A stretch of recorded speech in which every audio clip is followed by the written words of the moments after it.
Adrienne Jessica Jones was a bright light in Mansfield in 1995. As a 16-year-old junior at Mansfield High School, she captivated everyone with her beauty, exceptional qualities, and impressive achievements. Adrienne was an outstanding student, consistently excelling in advanced honors courses and demonstrating a strong work ethic. She spent at least 2 hours each night studying to ensure her success, which earned her high grades. Her kindness, intelligence, and infectious spirit made her a role model and a beloved figure among her classmates and teachers. In addition to her academic prowess, Adrienne was a talented athlete. She was a dedicated member of the girls' soccer team, showcasing remarkable skill and dedication on the field. After graduating from Mansfield High School, Adrienne's dream was to become a veterinarian and help animals. After a game injury forced her to temporarily leave her team, Adrienne didn't give up on sports.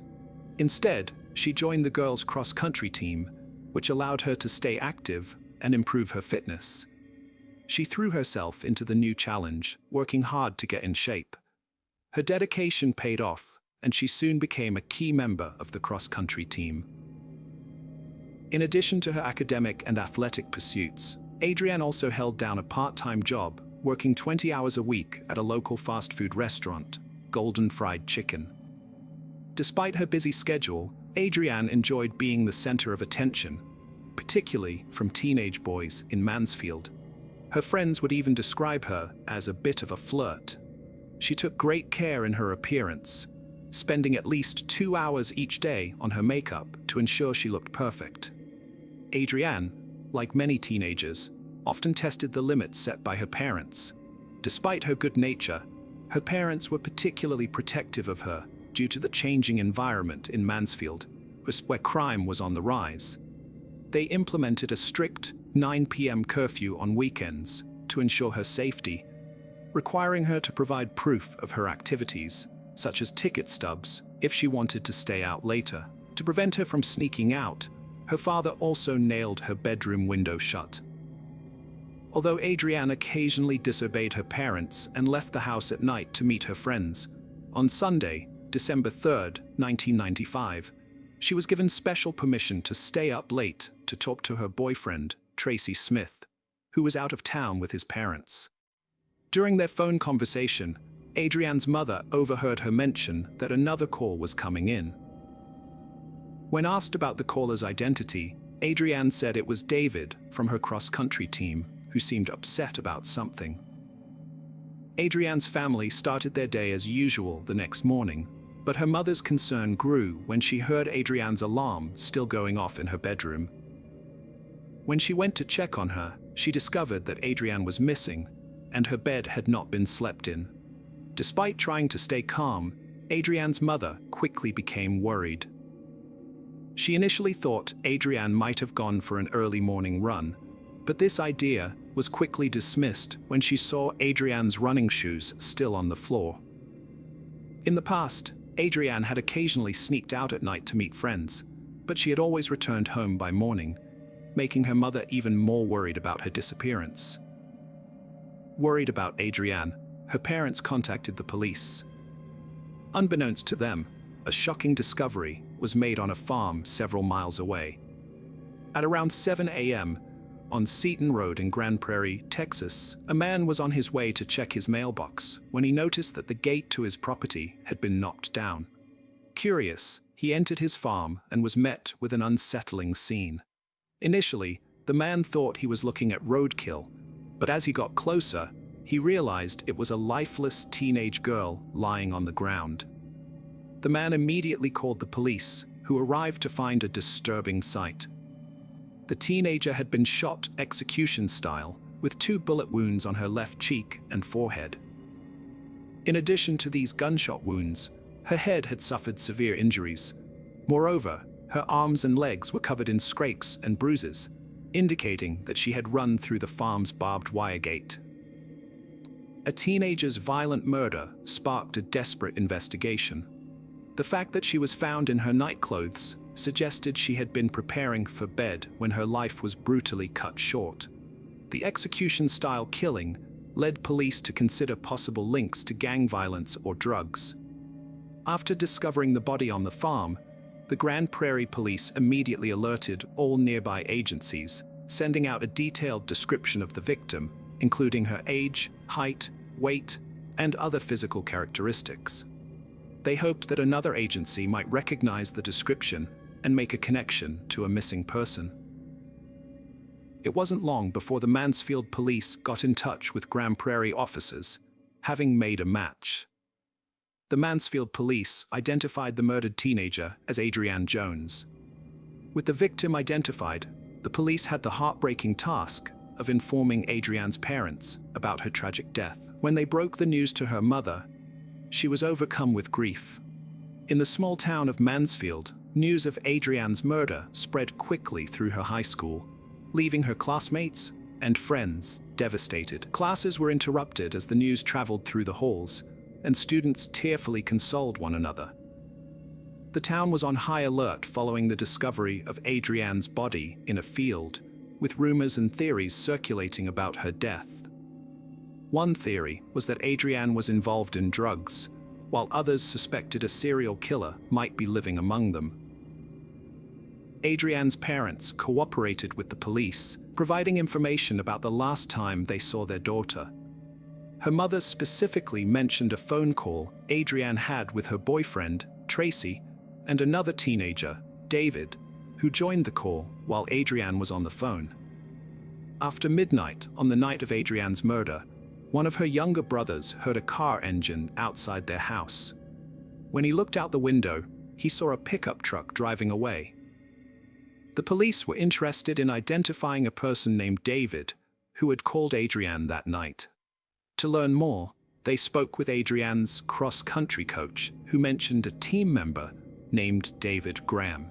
However, the coach was surprised to hear that David had called Adrienne, as there was no indication that they had ever interacted before. David Graham was a 17-year-old high school student with big dreams. After watching his first air show, he decided he wanted to become an Air Force pilot. From then on, he dedicated himself to achieving his goal. David was well liked by his peers at Mansfield High School, where he was popular and charming. Many girls were attracted to him, but he was in a relationship with Diane Zamora, a high school senior who shared his desire to enter the military. Diane stood out from the crowd, actively pursuing her aspirations. After Adrienne's murder, the police interviewed David Graham, who acknowledged knowing her from their cross-country team, but claimed their relationship never went beyond friendship. When asked if he had contacted Adrienne on the night of her death, David denied it, saying he was home studying with his girlfriend, Diane Zamora. The police investigated David as a possible suspect, seeking information from Adrienne's friends to see if she had ever mentioned him. However, one of her closest friends, who was privy to Adrienne's secrets, said Adrienne had never discussed David with her. The police also checked Adrienne's phone book and found David's number was not listed, which further led them to believe he was not involved in her murder. As a result, they never administered a polygraph test to David and eventually cleared him as a suspect. The police investigated Adrienne's boyfriend, Tracy Smith, as a suspect in her murder. However, they cleared him after verifying his alibi, which placed him out of town with his family on the night of the murder. Tracy also passed a polygraph test, further supporting his innocence. During his police interview, Tracy suggested they investigate someone named Brian, whom Adrienne had mentioned was calling her on the night of her murder while they were on the phone. The police identified the Brian in question as Brian McMillian, a local teenager. Their investigation into Brian McMillian revealed that he used to work at a pharmacy near the restaurant where Adrienne used to work. Brian had developed an obsession with Adrienne and would often visit the restaurant to catch a glimpse of her. Eventually, Adrienne grew tired of his constant presence and began hiding in the back whenever she saw him coming. The police questioned Brian McMillian about the murder of Adrienne Jones. At first, he claimed to have no knowledge of her, but later admitted to knowing her. When asked if he had talked to her on the night of her murder, Brian said he didn't remember. He explained that he had been drinking that night due to feelings of depression and loneliness. The officers also asked Brian if he had visited Adrian's house on the night of her murder, and he acknowledged that he might have done so. The police asked Brian's father if his son could take a lie detector test, but his father refused. 1 week later, the police raided Brian's house with guns, a decision made due to concerns that he might be armed. The police took this precaution to ensure everyone's safety, including their own. After Brian was arrested for Adrian's murder, many people came forward to show their support for him. Brian's friends said he was a gentle and non-violent person. His father also confirmed that Brian was at home all night when Adrian was killed and didn't leave. Despite this, Brian was held in jail for 3 weeks, missing Christmas and New Year's, while the investigation and legal proceedings continued. During this time, the district attorney's office asked Brian to take a polygraph test, which he passed successfully. After this, the district attorney's office had little evidence to link Brian to Adrian's murder, so they released him from custody. 9 months into the investigation, the police in Mansfield, Texas, finally got a breakthrough, and it came from Annapolis, Maryland, where Diane Zamora was attending the Naval Academy. Diane Zamora, a cadet at the Naval Academy, allegedly confessed to her fellow students that she and her boyfriend, David Graham, had murdered a girl named Adrian Jones in Mansfield, Texas. The Mansfield police traveled to Annapolis, Maryland, to interview Diane, but she denied making any such admission. The Naval Academy suspended Diane and sent her home pending an investigation. Since Diane was uncooperative, the police went to the Air Force Academy in Colorado Springs, Colorado, to question David. Initially, David claimed he didn't know why Diane would fabricate a story about killing Adrian Jones. However, during the interview, David began to crack and asked to write a statement.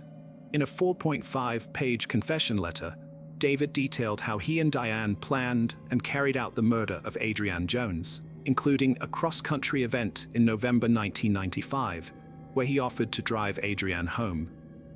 During the ride, David and Adrian parked in an elementary school parking lot and had sex. Afterwards, David felt overwhelmed with guilt because he loved his girlfriend Diane deeply and knew that his infidelity would cause her immense pain. One evening, while David was helping Diane study for her SATs, they got into an argument. Unable to keep his secret any longer, David broke down in tears and confessed his infidelity to Diane. He told her that he had hooked up with Adrienne, which shattered Diane's heart and left her feeling deeply hurt and angry. Diane was inconsolable and lashed out at David, screaming and arguing with him. She was so angry that she wished he were dead, and she felt intense hatred towards Adrienne. Diane's emotions were too much to handle, and she struggled to come to terms with what had happened. David pleaded with Diane, promising to do whatever it took to save their relationship. David and Diane decided that the only way to repair their relationship was to kill Adrienne. In his confession letter, David admitted that on December 3rd, he called Adrian Jones and asked her to secretly leave her house late at night to meet with him. He specifically asked Adrian to keep their meeting private and not tell anyone else about it. David originally planned to lure Adrian into a trap, kill her by breaking her neck, and then dispose of her body in a lake. On the agreed night at 2:30 a.m., David picked up Adrian in his car while Diane hid in the hatchback. They drove to a secluded spot 10 miles out of town, turning off the highway onto Satan Road. David stopped the car, and Adrian subtly adjusted her seat, creating the impression they were about to be intimate. Unbeknownst to Adrian, David had secretly signaled for Diane to emerge from the trunk.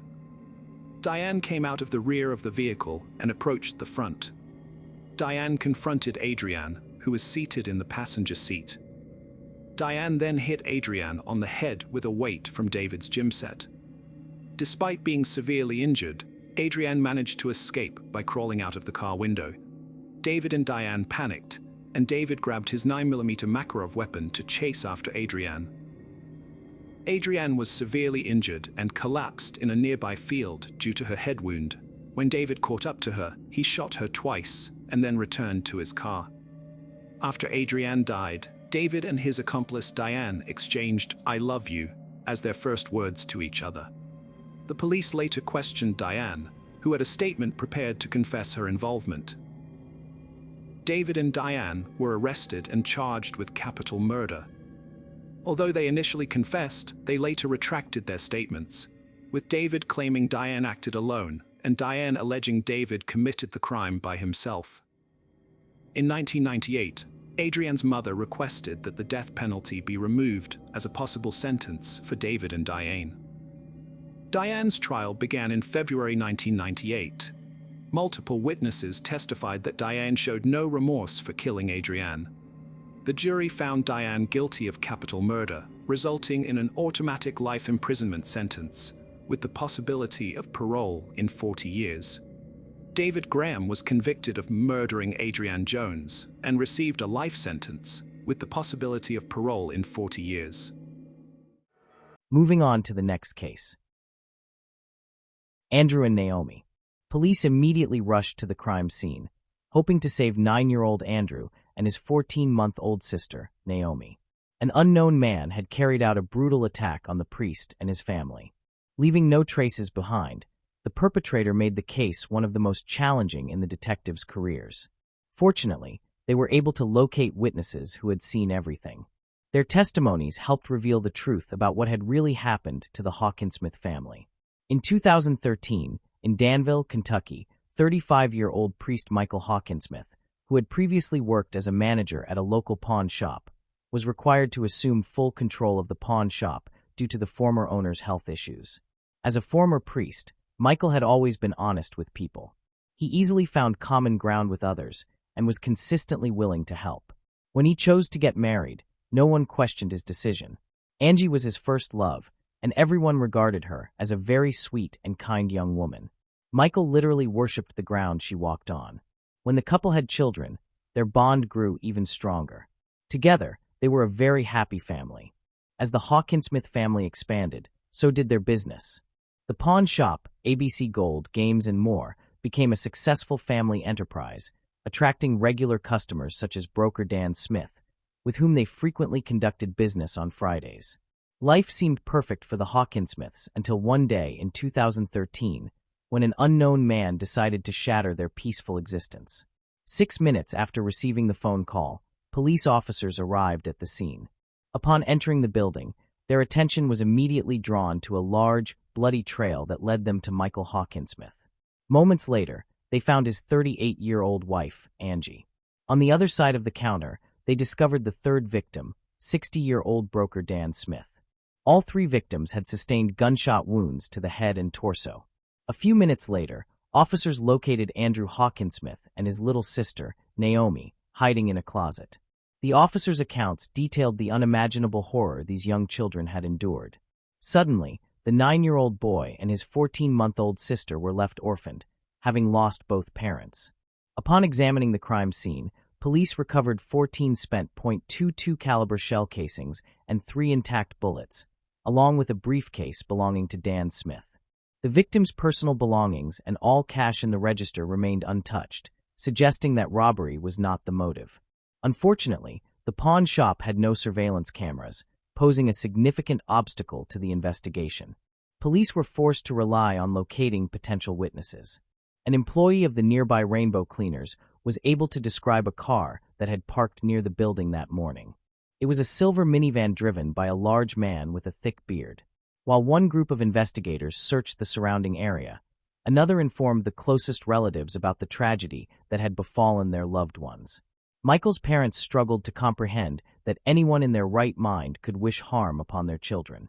Nevertheless, they tried to find any positive aspect in the situation, and the fact that their grandchildren had survived brought them some measure of relief. Soon, the tragic news reached the daughter of the third victim, Dan Smith. He had been involved in buying precious metals and skillfully adapted to the specifics of his work, easily finding common ground with different people. His business required handling large sums of cash, sometimes totaling hundreds of thousands of dollars. This led police to consider the theory that Dan Smith himself could have been the primary target of the perpetrator. Tracking the man's movements revealed that before arriving at the ABC Gold, Games and More pawn shop, he had visited Lawson's jewelry store in Harrodsburg, located 10 miles northeast of Danville. In the jewelry store, investigators found a surveillance camera positioned on the far wall to capture every visitor entering and exiting the store. They hoped the footage would help determine if anyone had been following Dan Smith. Smith entered the store at 8:16 in the morning, and there were no other customers present at the time. He carried the same briefcase that was later found at the ABC Gold, Games and More pawn shop. After greeting the woman behind the counter with a smile, he proceeded to the back of the store. Some time later, Dan Smith reappeared on the footage, emerging from the back of the store, speaking briefly to an elderly woman who had just entered, and then immediately leaving. It was a typical day in the jewelry store. The external camera recordings showed nothing suspicious.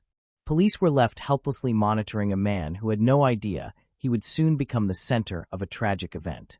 Meanwhile, 9-year-old Andrew Hawkinsmith was taken to the police station to provide his testimony.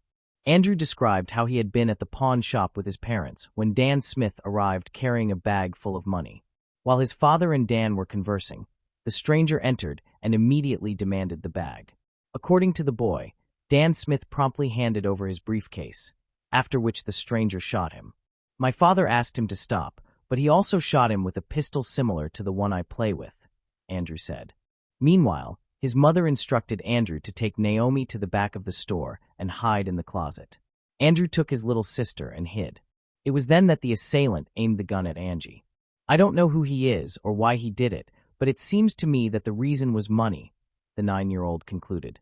He described the stranger as a very tall man with a blonde beard that appeared fake, matching the description provided by the witness from Rainbow Cleaners. To pursue all possible leads, police next decided to conduct a thorough examination of the business operated by the Hawkinsmith family. It was revealed that the ABC Gold, Games and More pawn shop had another owner, Steve Devine. While he typically participated in Friday deals with Dan Smith, he was absent on the tragic morning of September 20th. This raised concerns, making it a priority to determine his whereabouts. Steve Devine explained that he had developed an allergy that morning and was forced to cancel all his appointments, a statement confirmed by his wife. His alibi, combined with the fact that he did not own a silver minivan, helped rule him out as a suspect. He also explained why there were no surveillance cameras in the pawn shop. According to him, the security system had been removed by the previous owner, Kenneth Allen Keith, and the new owners had not yet installed a replacement. 48-year-old Keith, like his deceased friend Michael Hawkinsmith, was a priest. Pastor Keith sold the pawn shop after being diagnosed with brain cancer, but he remained the owner of another similar establishment, Gold Rush Buyers, in Pulaski County, neighboring Danville's Boyle County. Michael's family revealed that he prayed for his friend every evening, hoping for his recovery. Their friendship, which had begun when Michael worked at a youth church camp, had lasted for 15 years. The Hawkinsmith family had always held Pastor Keith in high regard, and for their son Andrew, he was like a beloved uncle. With no significant leads, investigators decided to attempt to locate potential street surveillance systems near the ABC Gold, Games and More pawn shop. They discovered a camera on the office building of the real estate agency, Danville Rentals. The footage captured a silver minivan at 8:45 in the morning, but the image was too blurry to identify the license plate or the vehicle's make. Once again, police had to rely on the testimony of the Rainbow Cleaners witness, who described the car as an older model with a distinctive square body. The vehicle in the video clearly displayed a square rear bumper that matched this description. The color, type, and shape of the car all indicated that police had located the perpetrator's vehicle. They continued to search for surveillance systems farther from the pawn shop. At 8:17 in the morning, a camera at the local Ephraim McDowell Hospital captured the same vehicle. Investigators were ultimately able to identify it as a silver Dodge minivan. Michael and Angie's family organized a candlelight vigil in their memory.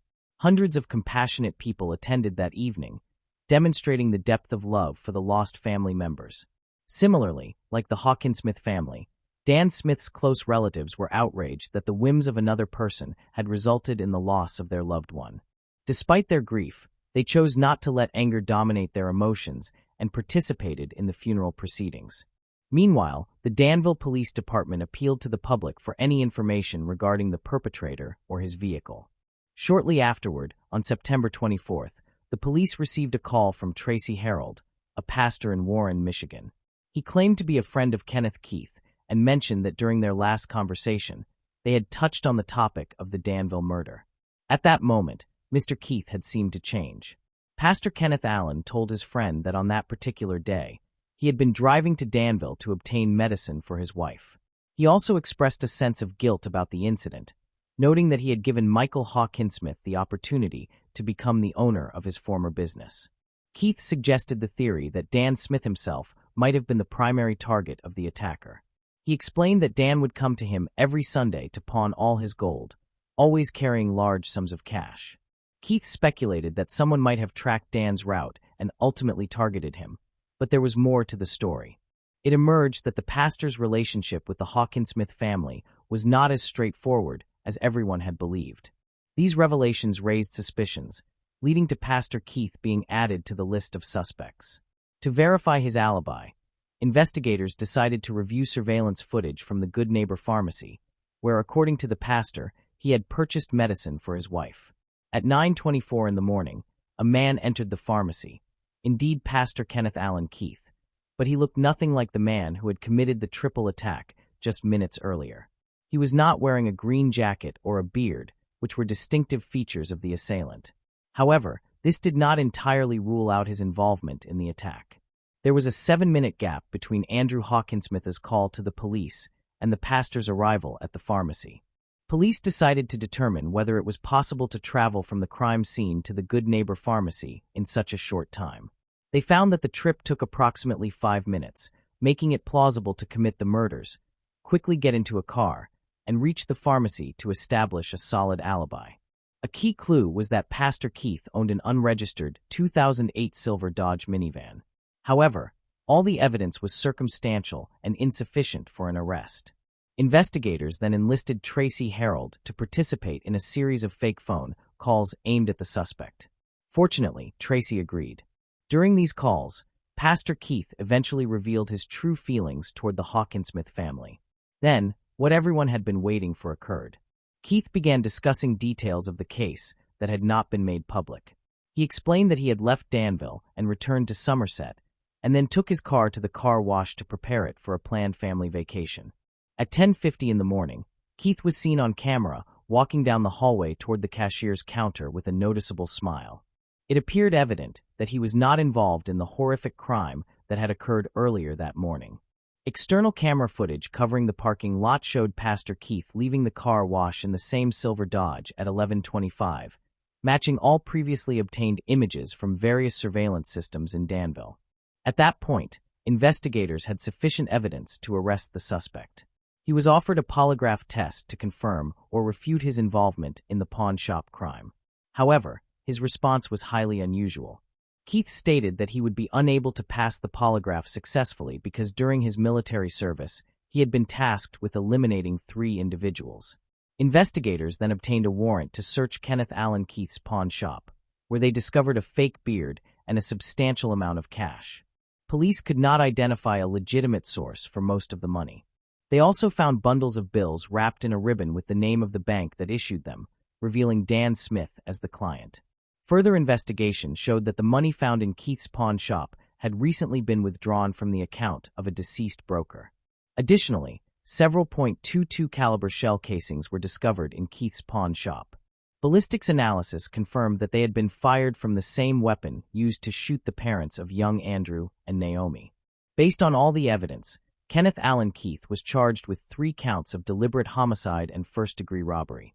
It was determined that Pastor Keith believed Michael Hawkinsmith and Steve Devine had conspired to remove him from the business.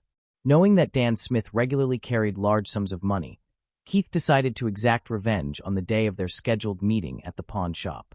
Keith intended to mislead law enforcement into thinking the crime was motivated by robbery. In reality, Michael Hawkinsmith and his partner, Steve Devine, had no involvement in the imagined conspiracy against Keith. During the investigation, no evidence of discreditable activities by Michael Hawkinsmith or Steve Devine was found. On September 20th, the perpetrator arrived in Danville in his silver Dodge Caravan. He circled the pawn shop for a time until he noticed Dan Smith's car parked nearby. The first victim was the broker himself, followed by Michael, and then Angie Hawkinsmith. The pastor then took all the cash from Dan Smith's briefcase and calmly left the crime scene, stopping at the Good Neighbor Pharmacy to be captured on surveillance cameras and establish an alibi.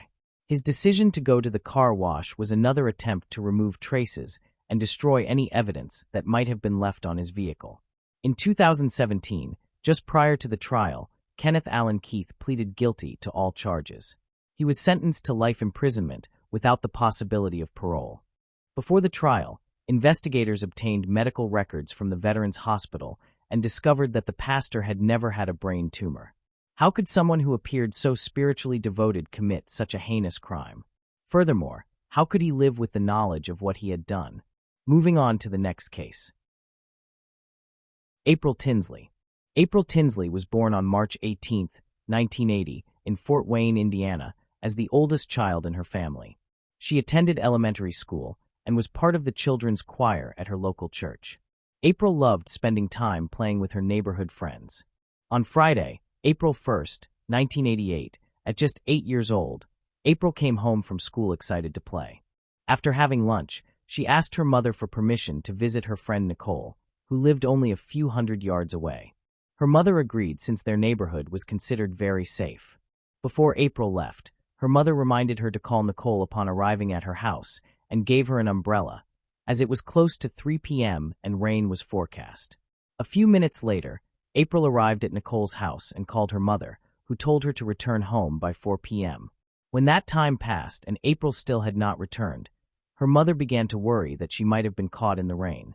She called Nicole's house to check on her. Nicole's mother answered and explained that April and Nicole had gone to a nearby playground. When it began to rain, April realized she had left her umbrella at Nicole's house. She told Nicole she was going back to retrieve it and would then return home since she had promised her mother she would come home when it started raining.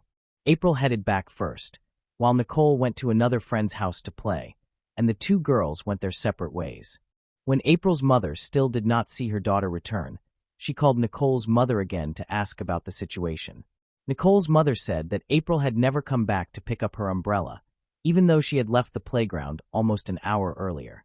Alarmed, April's mother told her husband their daughter was missing. The two immediately went out to search for April, joined by several neighbors who had heard about her disappearance. They combed the streets between Nicole's house, the playground, and their own home, but found no sign of her. Finally, her parents decided to contact the police. Officers arrived at their house, gathered information about April, and began their search. Within hours, many neighbors joined the Tinsley family and police in searching for April along her usual route, but there was still no trace of her. As night fell, police began to suspect that she might have been abducted, reasoning that she would likely have been found already if she were simply lost. It was as if she had vanished entirely. The following day, the search expanded, and word of April's disappearance spread across the city. Even with more officers and volunteers assisting, no clues surfaced. April had been missing for 3 days until April 4th, when a man jogging about 20 miles from April's home came across a horrifying sight, a human body lying in a ditch. Alarmed, he immediately called 911 to report the discovery. Police quickly arrived at the scene and confirmed that the body belonged to April Tinsley. She was fully clothed except for one missing shoe. Although officers did not observe any visible signs of injury, they suspected that April had been murdered. Investigators believed that the perpetrator might have killed her elsewhere before leaving her body in the ditch. Near the body, police also found an adult toy, though they were uncertain whether it was connected to the crime. Later, they discovered April's missing shoe across the street. The autopsy results revealed that April had died from asphyxiation and sexual assault. It was determined that her death had occurred within 2 days before her body was discovered, suggesting that the perpetrator had kept her alive for a period of time. Police collected DNA evidence from the body, but since the FBI did not yet have a DNA database and forensic DNA analysis was still underdeveloped, investigators had to rely on other leads.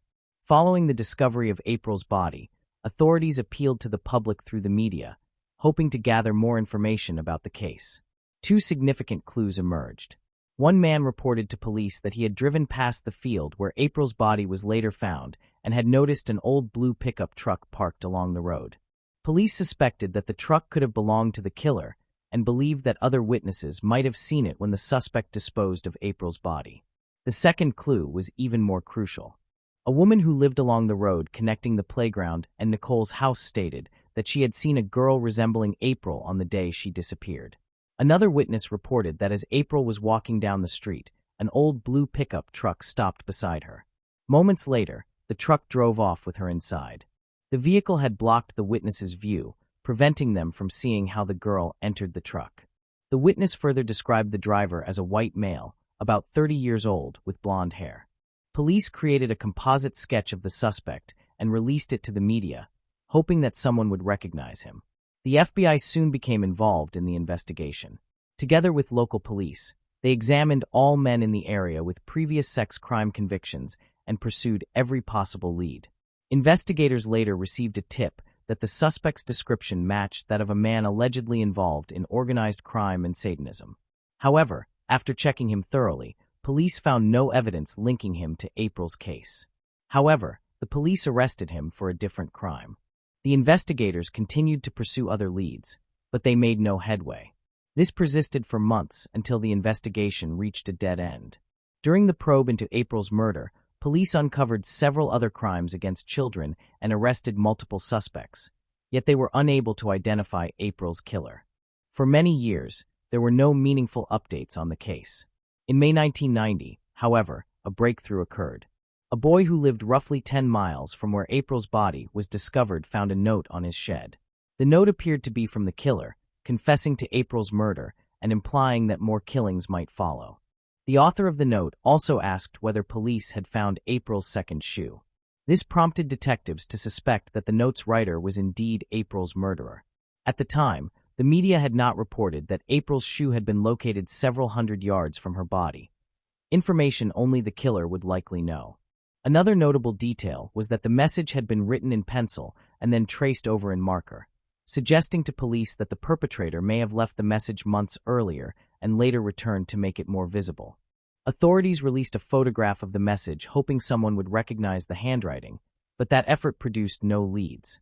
A few months later, Fort Wayne residents were stunned when police discovered the body of a 7-year-old girl in another part of the city.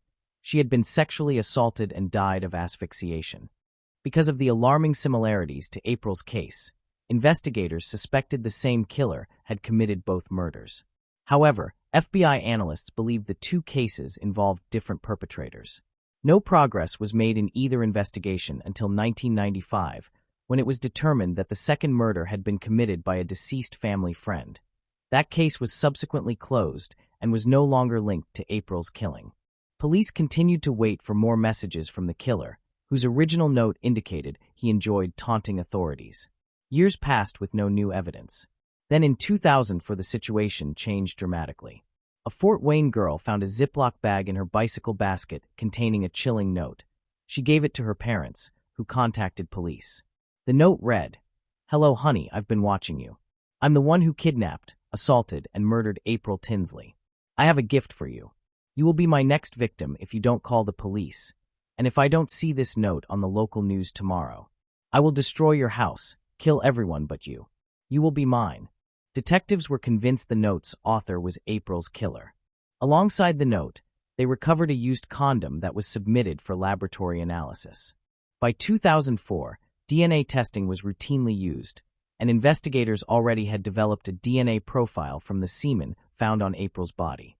The analysis showed that the DNA from the condom matched that profile, but the suspect was not in the FBI database.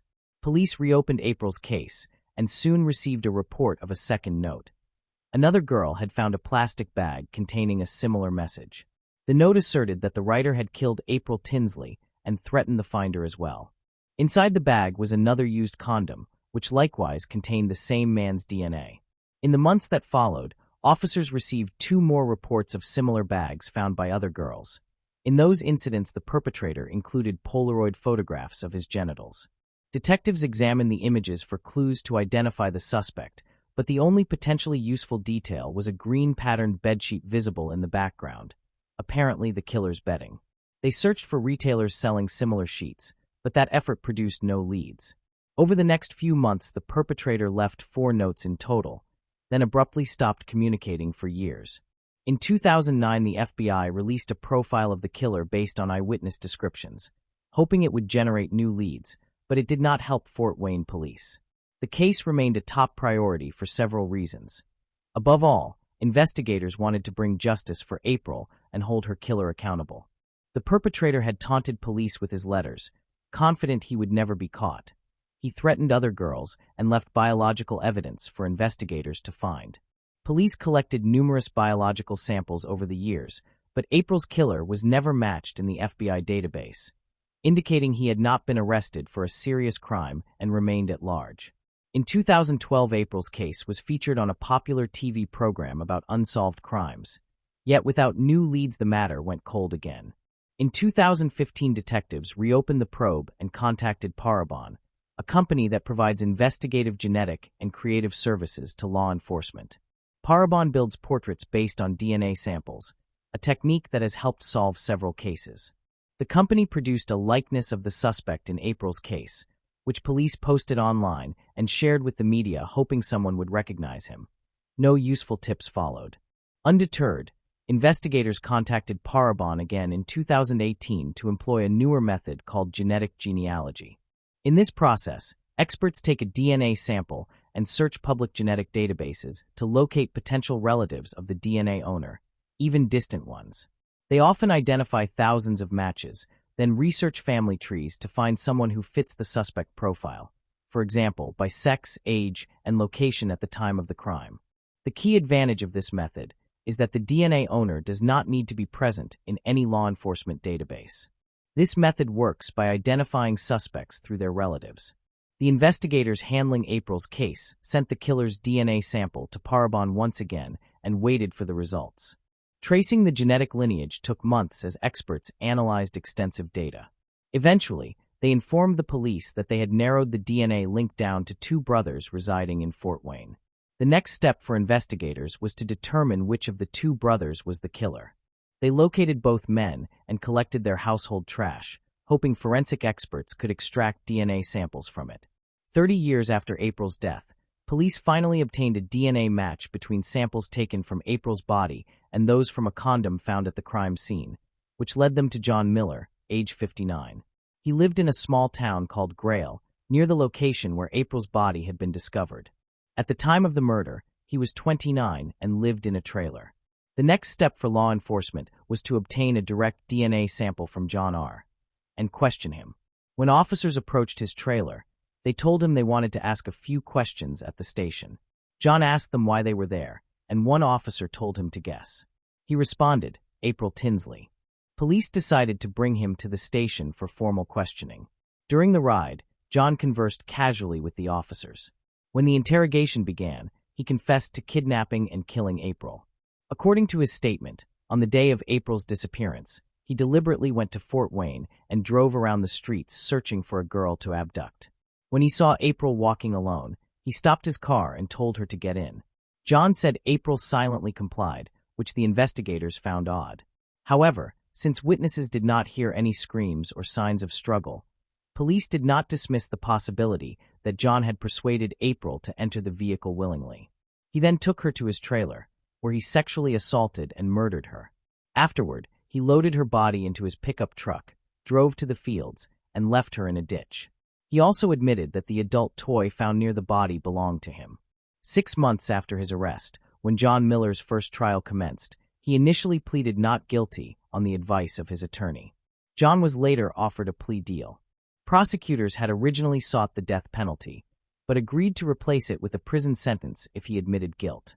Ultimately, Miller accepted the plea bargain, confessed in court, and was sentenced to 80 years in prison. He will be eligible for parole in 2058, when he will be 99 years old. April's mother, who attended the trial, expressed disappointment that John did not receive the death penalty, but acknowledged that, given his age, the likelihood of his release was very small. April's father, unable to attend the trial due to health issues, expressed gratitude to the police for their persistence in finding his daughter's killer. Moving on to the next case. Farazeh de Higampur. 27-year-old Farazeh Dihigampur was an Iranian exchange student at the University of Nebraska in Omaha. She was a brilliant math student admired by her peers and her family in Iran. Indeed, it was her mathematical talent that had taken her so far in life. Farazeh's friends were amazed by her mathematical abilities and described her as a woman with a commanding presence. She would entertain her guests with Persian delicacies and serve Persian tea. Farazeh had a dignified air about her, and it was apparent that she was destined for great achievements in life. She was set to graduate with an engineering degree and a double major from the university. Farazeh shared an apartment at 517 North 88th Plaza with a Jordanian girl. The roommate last spoke to Farazeh on August 13, 1983. Farazeh had called her while working at the computer center. She did not know how she would get home from the center, since she did not have a ride back. Farazeh's roommate was not worried, as Farazeh said she would call again later. But by 11:45 p.m., Farazeh still had not called back. It had rained earlier, so her roommate became concerned and set out to look for her. There were no cell phones back then, so she could not simply call her. Shortly after midnight, she went to the University Computer Center but did not find Farazeh there. According to another friend, Paran Kia, perhaps Farazeh had taken a metro train or decided to hitchhike. But those who knew her well insisted that Farazeh would never hitchhike. It just wasn't like her. Another friend had seen Farazeh around 6:30 p.m. that evening when he drove her to the computer center. She had told him to pick her up when she was finished.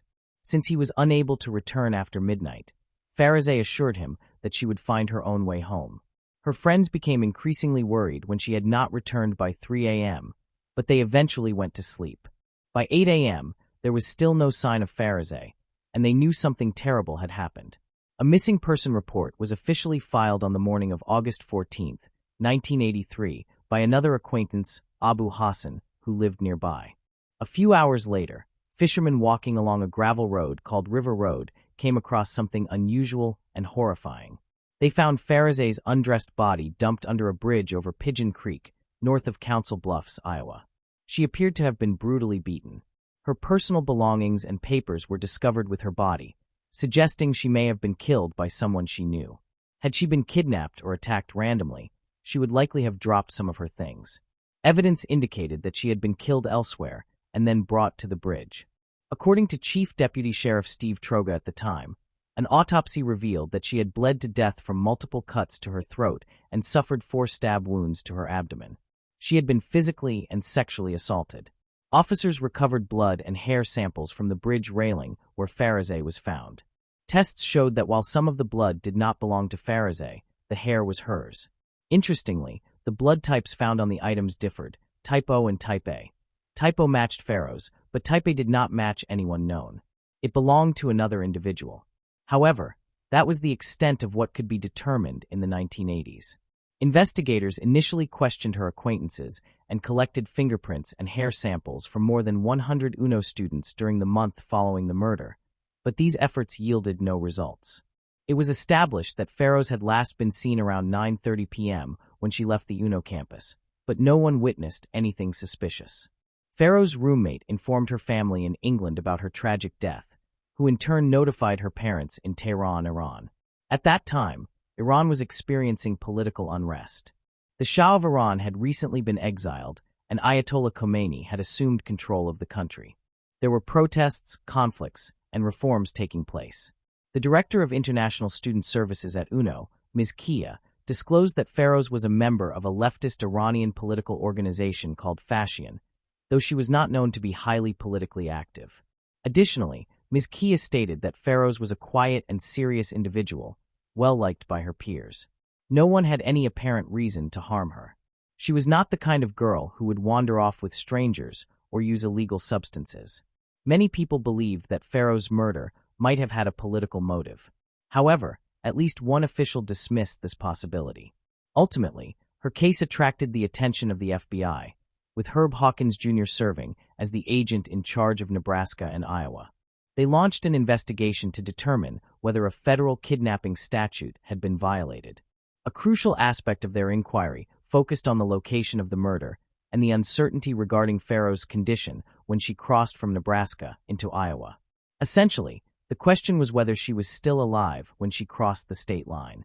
The investigation into Farrow's death extended for several months in 1983 and involved cooperation among multiple law enforcement agencies. However, despite their persistent efforts, the case eventually went cold.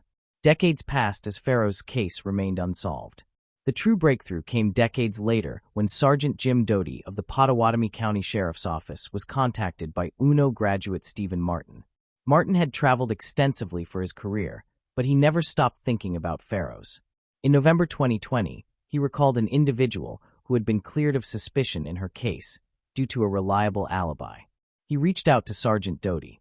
Although the suspect remained officially cleared, Sergeant Doty realized that the physical evidence could now be re-examined. He requested that Farrow's case be reopened in light of modern forensic advancements. Sergeant Doty conducted DNA testing on the evidence collected decades earlier, including her undergarments, a left-hand glove, computer papers, and a beer can. In March 2021, the test results provided new insights into the case. The glove contained bloodstains with Farrow's DNA profile, as well as genetic material from another individual. The computer papers found near her body bore 4 fingerprints. 2 of the fingerprints were identified.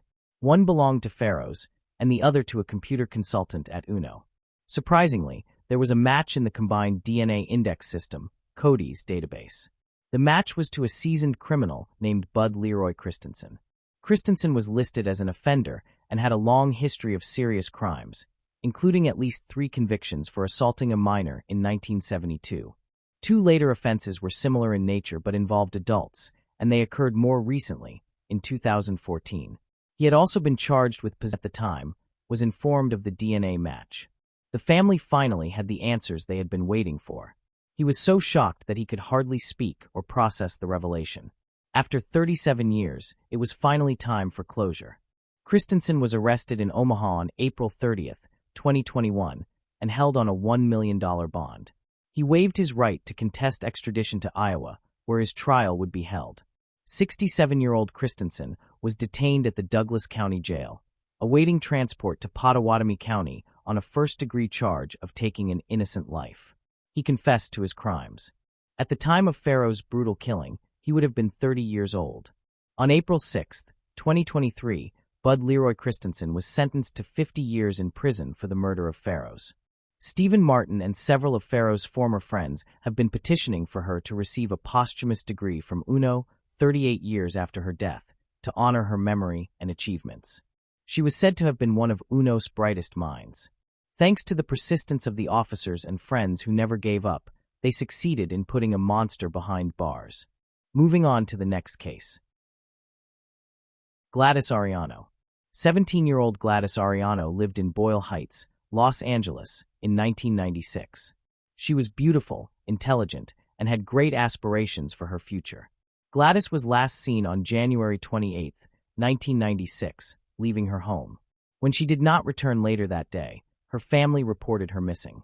2 days afterward, her body was discovered off a main road in a ravine in Topanga Canyon. She had been assaulted and strangled. Serological evidence was collected from her body, and a DNA profile of the unknown offender was uploaded to state and federal DNA databases, but no match was found. A thorough investigation was conducted by detectives at the time, yet it yielded no results, and the case went cold until 2019, when Los Angeles police arrested a man named Jose Luis Garcia for domestic assault. During the booking procedure, DNA swabs were taken from Garcia and analyzed. Investigators soon realized that his DNA matched the profile recovered from Gladys Arellano's body. Detectives met with Garcia and questioned him regarding Gladys. The crime had occurred when he was only 19 years old. They acquired a second DNA swab from him. The Los Angeles Crime Lab then confirmed that Garcia's genetic profile matched the unidentified sample collected from Gladys's body in 1996. 43-year-old Jose Luis Garcia was apprehended by U.S. Marshals on September 29, 2019, in Dallas, Texas. He was extradited on October 14 to Los Angeles County, where he was held on a $1 million bail. Detective Hugo Rienarga stated that this case exemplifies the kind of unsolved investigations detectives face daily and expressed satisfaction in successfully bringing closure to this tragic case. Rienarga also confirmed that investigators were examining whether Garcia might have been involved in other crimes. Gladys Arellano's niece and goddaughter, Samantha Moreno, spoke passionately about the importance of remembering her godmother and all other women who were victims of violence. She emphasized that honoring her life matters, and that the beautiful Latina souls from Boyle Heights should never be forgotten. Moreno declared that acts of violence against women must never fade from memory. Samantha Moreno extended her gratitude to the detectives who remained steadfast in their pursuit of justice. Gladys Arellano's case had been worked on by retired detectives Joe Purcell and Sean McCarthy, who both serve part-time in the Sheriff's Department's Unsolved Case Unit. "Thank you for not giving up on our Gladys, who was a loving daughter, sister, aunt, and godmother," she said. Gladys was only 17 when her life was taken. She had a beautiful soul. She was beautiful, intelligent, and radiant, with a glowing smile. She had big dreams for her life. "My grandparents would have been so proud of her," said Samantha Moreno. She expressed relief that Garcia was off the streets after nearly 25 years, adding, "We want nothing more than for him to pay for his brutal crime. We understand that this will not bring Gladys back, but we find comfort in knowing that justice will finally be served for her. This victory is one we dedicate to her memory, and we look forward to achieving more like it." On July 18, 2023, Jose Luis Garcia was convicted on all charges against him. It was a moment that Gladys Arellano's loved ones had awaited for decades. "It will never be enough for taking the life of such a beautiful soul," said Elizabeth Arellano, Gladys Arellano's sister and closest friend. She told the court that what Garcia had done nearly destroyed their family, as they spent over 25 years wondering what had happened to her. "It was hard, but it felt really good to finally let it out, to actually see him, and, to release it and find some sense of peace," said Vanessa Arellano, Gladys Arellano's younger sister. Janet Ramirez, a close friend of Gladys, said the plea agreement brings her a small measure of relief, but it will never be enough. 19 years is never enough, but I find comfort now knowing she can rest, that the person responsible will be behind bars, because for 25 years I have carried the guilt of wondering what I could have done differently," Ramirez said.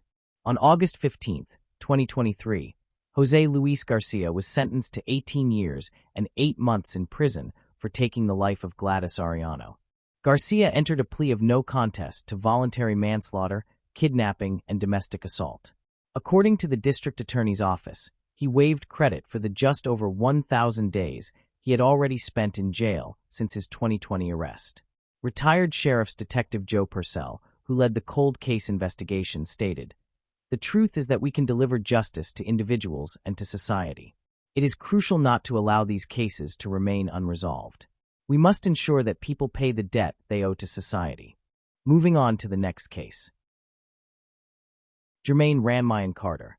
Atlanta, the state capital and most populous city in Georgia, will be the focus of this case study.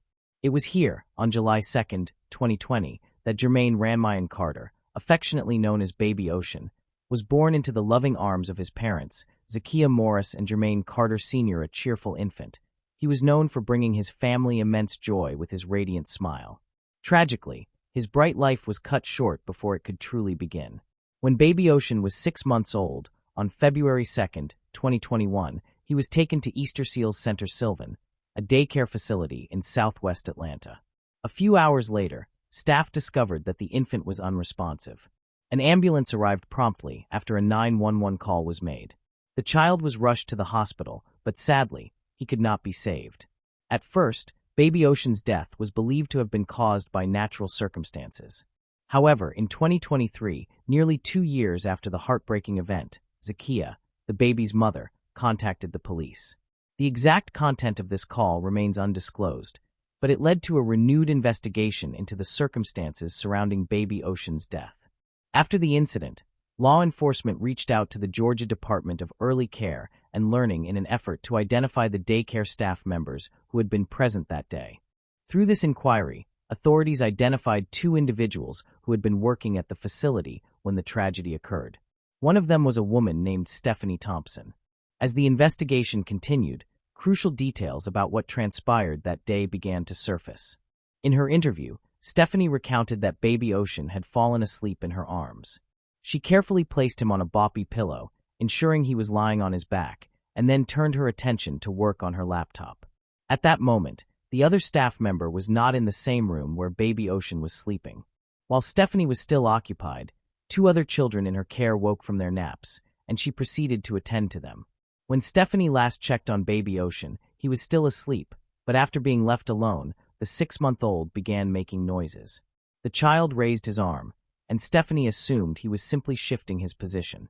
After finishing her tasks with the other children, she returned to check on baby Ocean and was horrified to find that he had stopped breathing. A 911 call was made immediately, and CPR was administered in a desperate attempt to save the baby's life, but tragically, those efforts failed. Following Stephanie's statement, officials conducted a thorough review of the facility's training materials and discovered a critical finding. It was revealed that boppy pillows were not listed as approved or safe items to be used for infant sleep. It was clear from the official documentation that all infants were required to be placed in a crib or car seat for naps. Lena Barber, the director of the daycare where baby Ocean died, emphasized that boppy pillows were intended only for use with awake children. The U.S. Consumer Product Safety Commission, CPSC, released alarming information regarding the inherent dangers of boppy pillows, particularly the risks of suffocation. Notably, the federal agency officially recalled specific boppy pillows 7 months after baby Ocean's tragic death. The recall was prompted by the devastating loss of 10 infants nationwide. The CPSC stated that if infants were capable of movement, they faced a risk of suffocation or could shift into positions that restricted their breathing. The danger of babies rolling off the pillow's surface posed an additional serious safety concern. Ultimately, it was determined that Stephanie and the daycare facility had breached state regulations by failing to provide adequate supervision and by placing a child in a hazardous sleep environment. Following these findings, Stephanie was arrested and charged with second-degree murder and second-degree child abuse. During her initial court appearance on June 13, 2023, Stephanie was denied bond. As of now, her future remains uncertain pending the final outcome of her legal proceedings. Moving on to the next case. Kat West. Kat West was born on February 15, 1975, in the small town of Davie, Florida. She was the only child of Nancy and John Jonathan Martin. As a young girl, Kat always wished for a sibling, but her mother's health complications made that impossible. This caused Kat to grow deeply attached to her dolls, treating them as if they were real beings. She would sing to them, talk to them, and care for them lovingly. Kat West was a well-liked student at school, admired for her beauty and friendly nature. She was actively involved in various extracurricular pursuits, especially sports and dance. However, during her teenage years, the early signs of bipolar affective disorder began to emerge, marked by phases of depression and anxiety alternating with periods of excessive energy, elevated mood, and agitation. Her parents only realized their daughter's condition much later, by which time it was too late. Kat had already turned to alcohol as a way to manage her emotions. It wasn't until she sought professional help for her addiction that doctors uncovered the true cause, bipolar disorder. Although she eventually overcame her dependence on alcohol, managing her bipolar condition proved far more challenging. She was prescribed multiple medications, which caused uncomfortable side effects and made her feel unwell. Over time, her condition stabilized, but Kat was required to continue her medication indefinitely. She longed to marry and have a family, but her personal life remained troubled, likely influenced by her history of mental illness and addiction. Nonetheless, Kat West was known for her charm and attractiveness, drawing many admirers. She often became the center of attention at social gatherings, enjoying the spotlight. As she grew up, Kat dreamed of becoming a model and pursued this ambition with determination, attending auditions and experimenting with various looks. She idolized Marilyn Monroe, the iconic actress of the 1950s, watching her films, collecting her posters, and emulating her style and persona. Remarkably, Kat bore a noticeable resemblance to her idol, which she proudly embraced and valued. Although her aspiration of becoming a renowned model never fully materialized, Kat's photographs often appeared in local magazines, earning her some recognition, a modest fan base, and occasional attention on the streets of her hometown. At 28 years old, she met her future husband, William Jeffrey West. William, born in 1970 in Alabama, came from a conventional family background. From an early age, he was drawn to careers in the military or law enforcement. As a disciplined student and passionate athlete, he was strong, fit, and highly focused. In the early 1990s, William enlisted in the U.S. military, where he initially served as a military police officer. His dedication earned him a promotion to a military recruiter, responsible for enlisting individuals into the Army and Navy. He was later promoted to lead a recruiting unit, devoting 20 years of his life to military service. Alongside his career, William pursued higher education, earning a bachelor's degree in public relations from the University of South Carolina. He then studied criminal justice, ultimately obtaining a master's degree. William was a calm, focused, and goal-driven individual who preferred to maintain a low profile. He was a devoted family man, having married young and fathered 2 children. After retiring from the military, he took on the role of corporal in the police department of a university town, where he was tasked with ensuring the safety of the campus community. He handled his responsibilities with diligence and professionalism, never once needing to draw his service weapon throughout his entire career. Cat West and William met in the mid-2000s, while William was still serving in the military and married to his first wife. Despite their contrasting personalities, William being quiet and disciplined and Cat being lively, social, and outgoing, the attraction between them was immediate. In 2004, while still married, William met Cat West. Even with their 5-year age difference and Cat's ongoing struggles with alcohol addiction, the two quickly fell deeply in love. William soon filed for divorce to be with Cat, and within just 5 months, they were married in Las Vegas in 2005. After their wedding, they welcomed a daughter named Lola. The couple relocated to Calera, Alabama, William's home state, where Cat designed their custom-built house, decorating their bedroom with portraits of her idol, Marilyn Monroe. Neighbors described the couple as happy, despite their strikingly different temperaments. Cat West was recognized for her bold fashion sense, always striving to appear glamorous and alluring. She thrived on being the center of attention, often enjoying the admiration and compliments of others. In contrast, William remained more composed and serious, traits likely shaped by his lengthy military background. Cat West's real life stood in sharp contrast to her glamorous image and her daily routine as a housewife. Despite her ambitions in modeling, her career never flourished after marriage and motherhood. Instead, she focused her energy on raising her daughter and maintaining a warm, inviting home. However, domestic life left her feeling unfulfilled, as she longed for attention and a sense of importance. With the rise of social media in the late 2000s, she began sharing photos online. Inspired by Barbie and Marilyn Monroe, her content gradually became more daring and provocative. Her husband was surprisingly supportive of her newfound hobby, often taking on the role of her photographer. Over time, the hobby evolved into a profitable business, earning her an income through paid online subscriptions. A typical evening would see the couple shopping for pre-cooked seafood, fine brandy, and absinthe at a local supermarket. They would also select scented candles from a nearby store to create the perfect atmosphere for a romantic night. Surveillance footage captured them appearing carefree and happy as they made their purchases, unaware of the tragedy that was soon to unfold. After enjoying dinner and several drinks, Cat West began transforming into her online persona, Kitty Cat. She asked William to take intimate photos of her, first while wearing lingerie and later without any clothes. William agreed and took multiple revealing pictures, which were later uploaded to Cat West's private online account, accessible only to paying subscribers. What seemed like a romantic evening destined to end in passion instead concluded in tragedy. Early the next morning, on January 13th at around 5 a.m., a young neighbor of the Wests was heading to work.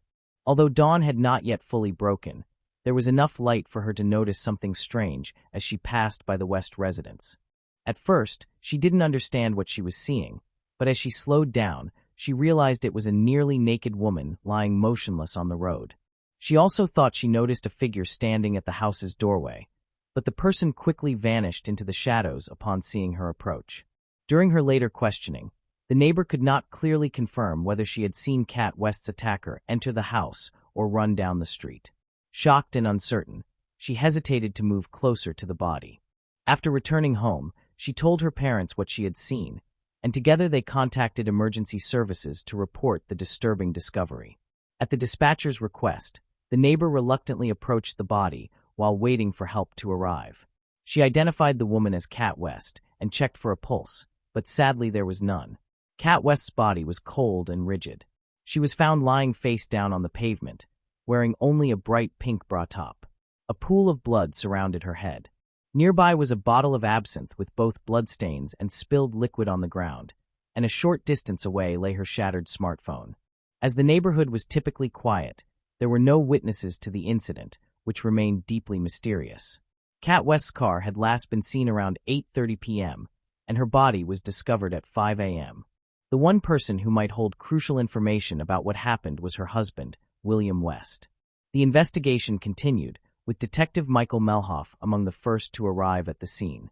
When the detective reached the house where Kat West's body had been discovered, William answered the door. He appeared nervous but insisted he had no idea what was happening. When asked about his wife's whereabouts, William stated that he had just woken up and noticed she was not in bed. The detective then informed him that a woman's body, identified by neighbors as Kat West, had been found near the house. William put on a jacket and accompanied the detective outside, where he confirmed that the body was indeed his wife's. However, his reaction was notably calm. He did not display any strong emotions, such as crying or screaming, which immediately raised suspicion. When questioned about his actions and whereabouts during the night, William said he had slept soundly after an evening of drinking. When asked what he thought might have happened to his wife, he simply shrugged and suggested it could have been an accident. He also provided some information about his wife's medical condition, stating that she suffered from bipolar disorder and was taking medication for it. Additionally, he mentioned that she had problems with alcohol and sometimes acted unpredictably when intoxicated. He noted that she occasionally jumped on their backyard trampoline, but sometimes missed it and got hurt. A search of the house revealed no clear signs of a struggle or violence. However, certain details in the kitchen suggested that the couple had recently spent the evening together. 2 plates with leftover food, 2 glasses, and a half-empty bottle of brandy were still on the table. Underneath it, police found Kat West's high heels and a pair of panties matching the color of her bra lying on the floor. Nonetheless, some bloody napkins in the trash and an open bottle of detergent raised questions. William claimed that Kat West had been drinking heavily that evening, something he disapproved of. After their photo session, he wanted to move to the bedroom for a more intimate setting. He said he had taken a short shower and, upon returning, found Kat still at the table, drinking absinthe straight from the bottle while texting someone. William grew angry when she ignored his request to put away her phone, and he attempted to take it from her. A brief altercation followed, during which he accidentally struck Kat West in the face with his elbow, causing her nose to bleed. William explained that the blood found on the napkins could have come from his wife's nose that night. He said he had taken her phone and thrown it out the door. Believing that she would eventually calm down and join him in bed, he claimed he knew nothing more until police arrived at his door asking about her. William speculated that his wife might have gone outside to retrieve her phone and taken the absinthe bottle with her to finish it. He then suggested 2 possible scenarios. One possibility was that she fell, struck her head on the bottle, lost consciousness, and froze to death, while the other was that someone had attacked her. However, he could not explain why his wife went outside wearing only a bra and no other clothing. He attributed her behavior to being intoxicated from drinking absinthe. William's account raised suspicion due to its inconsistencies and lack of detail, which he blamed on his own intoxication. However, the investigation was hindered by a lack of evidence and the absence of witnesses. The autopsy revealed that the 42-year-old woman died from a severe head injury, likely caused by the absinthe bottle found nearby, along with hypothermia. Her blood alcohol concentration was extremely high, indicating that her level of intoxication could have impaired her breathing and increased her risk of losing consciousness. At first, the circumstances surrounding Kat West's death appeared straightforward. She had been heavily intoxicated, went outside to search for her phone, and took the unfinished bottle of absinthe with her. It seemed she might have lost her balance while reaching for her phone, fallen, hit her head on the bottle, lost consciousness, and ultimately died from the injury and exposure. The bloodstained bottle beside her head and the nearby phone appeared to support this theory. However, investigators later determined that this explanation was overly simplistic and possibly staged. Experts confirmed that the head injury had been caused by the absinthe bottle found next to the victim's body. Nonetheless, forensic analysis revealed that if the victim had fallen on her own, the bottle would likely have rolled away from her head instead of remaining parallel to it. The bottle was found to contain both Kat West's and her husband William's fingerprints, along with some smudged, unidentified prints. Further investigation led to a new conclusion. The theory presented in court suggested that Kat West and William had an argument during which, in a fit of anger, William struck her with the bottle, causing a fatal head wound. Panicking, he allegedly attempted to stage an accidental fall and clean up the blood inside the house, but failed to eliminate all the evidence. Supporting this theory was data from a fitness app on William's phone, which tracked his movements. The app showed that William was active in the house until midnight and again early in the morning before police arrived, contradicting his claim of having slept through the night. This led investigators to suspect he had been awake, possibly attempting to destroy or conceal evidence. The neighbor who discovered the body recalled seeing a male figure on the doorstep of the house in the early morning hours. However, due to the limited light, she could not say with certainty whether it was William or someone else, nor could she determine if the person entered the house.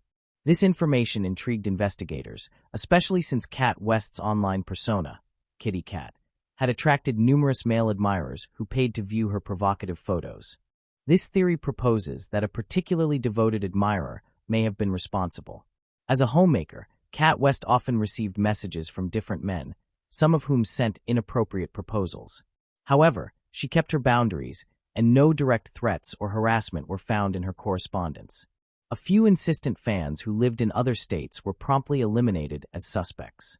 Despite this, strange footprints were discovered on the doorstep that did not belong to the homeowners, but they disappeared on the lawn, and their source remained a mystery. Friends, relatives, and neighbors described the Williams family as a happy couple, and Williams was aware of her online persona under the name Kitty Cat. While some people might have considered it odd, he viewed it as harmless entertainment. Their social circle was unaware of Kat West's online identity, just as most of her followers did not know who she truly was in real life. Williams strongly denied ever abusing his wife, asserting that he loved her too deeply to harm her. Nevertheless, they frequently argued, and text messages from January 12th revealed a heated exchange. Kat West accused Williams of failing to match her passion and temperament, implying that they might be incompatible. Although there was no direct evidence against him, Williams remained the main suspect. After his arrest, his family and legal team came to his defense, convinced of his innocence. They maintained that he would never hurt his wife. After being taken into custody, Williams was unable to pay the $500,000 bail and had to remain in jail until his trial, which took nearly 3 years to begin. He was offered a plea bargain to plead guilty in return for a lighter sentence, but he declined, maintaining his innocence. The trial, which commenced in November 2020, attracted widespread media coverage. This attention placed considerable pressure on the judges and jurors. By that time, the possibility that a third party had been involved in Kat West's death had been ruled out.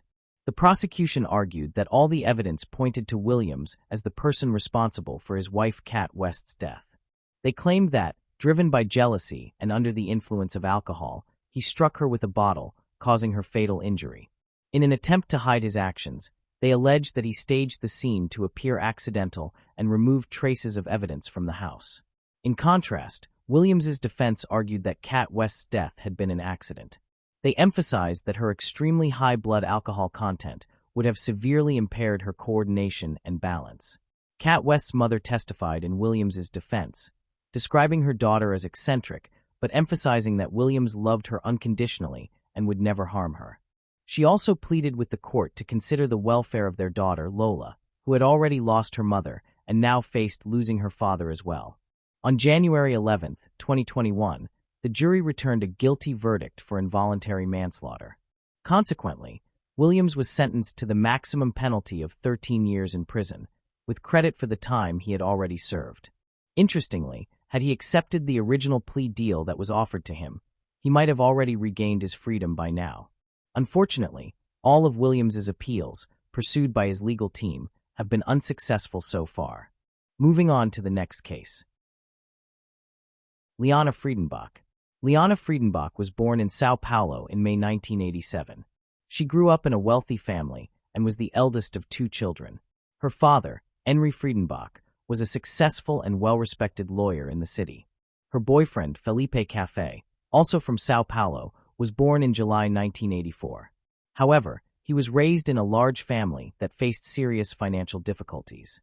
From a young age, he had to work part-time to support himself and help his family.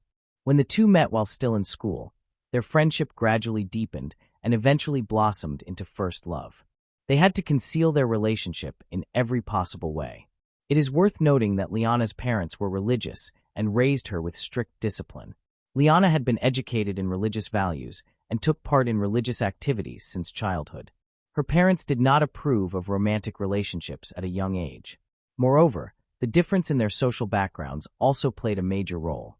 Liana came from an affluent family, while Felipe belonged to a poor one. Her parents' disapproval only strengthened their determination, and instead of giving up, the young couple decided to keep their relationship secret and meet in private places to avoid being discovered. In the autumn of 2003, Liana and Felipe made plans for a trip to a remote and secluded area. Before setting off, they prepared everything carefully to avoid arousing suspicion. Felipe told his parents that he was going camping with friends, while Liana told her parents she was going on a church visit with her friends. She believed that this explanation would be convincing enough for her parents to allow her to go without further questioning. Both families trusted the stories their children told, giving Liana and Felipe the opportunity to spend time together without fear of being caught. The couple felt happy and free as they looked forward to a week together. They chose Ujiguasa province as their destination, a place known for its beautiful landscapes. They packed essential items such as tents, sleeping bags, personal belongings, and food supplies. However, financial limitations made things difficult for them. Being students, they were entitled to free public transportation, so they carefully planned their route to reach the area by bus. In the early morning of October 31st, Liana and Felipe met at their agreed location. They kept the meeting secret to avoid being discovered. First, they boarded a bus and arrived in another city by evening. There, they spent the night at the bus station. The next day, they continued their journey on 2 more buses until they finally reached their destination. From there, they walked several kilometers to a remote area of the forest where they planned to make a fire and enjoy some private time together. The weather was warm with light sunshine, and though tired from the long trip, Liana and Felipe were cheerful, joking and discussing their vacation plans as they made their way through the forest toward the abandoned farm where they intended to stay. They caught the attention of a group of locals near a pond. These men were Paulo Cesar da Silva Marquez, nicknamed Pernambuco, and Roberto Alves Cardoso, known as Chino. Chino, though only 16 years old, was already the leader of the gang and suspected that the couple had something valuable in their backpack. The 2 robbers quietly followed Liana and Felipe and concealed themselves deep in the bushes. While the couple set up their tent and had a snack, they were completely unaware that they were being watched. The robbers waited until they confirmed that only the 2 young people were there and that they had no weapons. Then Pernambuco and Chino launched their attack on Liana and Felipe. They searched through all the bags and backpacks, but found nothing of significant value. The robbers then decided they could demand a ransom from the couple's families. Terrified, Liana immediately confessed that she came from a wealthy family and that her father would give them as much money as they demanded. The robbers were pleased upon hearing this. While finalizing their plan for extortion, they began calculating how much money they could demand. To prevent the couple from escaping, the robbers took them to an abandoned house near the farm, but the building had neither doors nor windows. They then decided to move the couple to the house of one of the gang members. When the robbers were unable to find a way to arrange the ransom, they tied Felipe up and brutally beat him to ensure he could not resist or run away. Then, all the gang members took turns raping Liana. After torturing the 2 for a while, the following morning the robbers led the couple to a remote area of the forest. They took Felipe, who was badly injured, deeper into the woods. Moments later, a gunshot was heard echoing from within the forest. Liana instantly realized what had happened. Her lover was dead.